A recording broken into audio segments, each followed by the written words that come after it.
Considerably though, one of the battle sequences in Murderbot Season 1 Episode 3 has already reached a high point.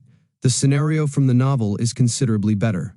Murderbot can be classified into several different genres. The show is humorous in certain ways, such as the rise and fall of Sanctuary Moon and Murderbot's discomfort.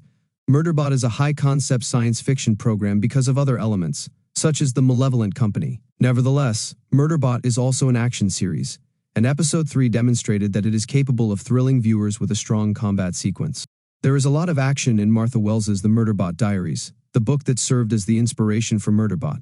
The first novel, All Systems Red, begins with Murderbot defending Bharadwaj from a huge multi-toothed monster, just like in the show.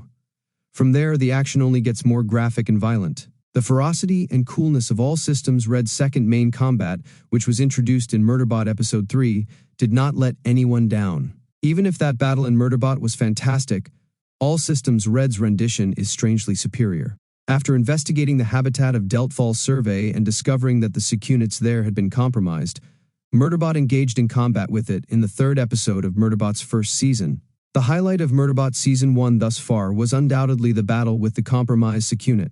The physicality of the SecUnit's fighting choreography and the fight's real mechanics both performed incredibly well. Even though it could have been longer, it was a fantastic demonstration of Murderbot's potential for future battles and Alexander Skarsgård's action skills.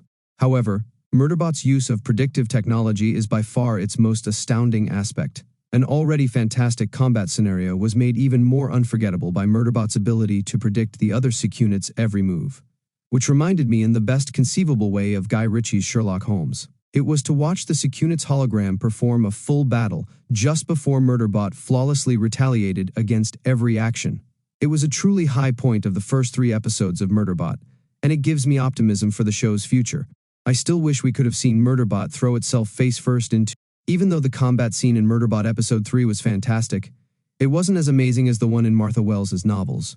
Murderbot in All Systems Red concludes that the SecUnits at Deltfall were waiting for it, but it takes different course of action.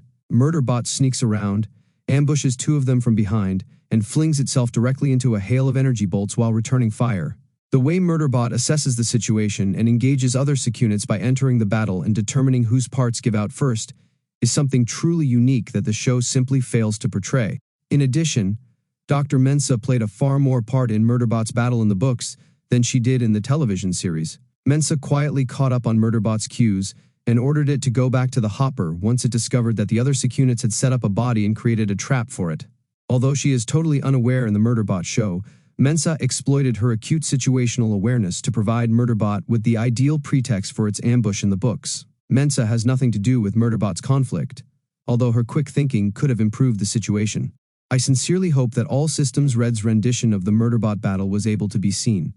One of the more visually spectacular and visceral moments in the entire episode. Nevertheless, I'm still that I got to see Murderbot's predictive software because it gave the character a new dimension that I wasn't even aware I wanted. Murderbot is excellent on its own, even though it isn't a perfect replica of All Systems Red. Thank you for watching.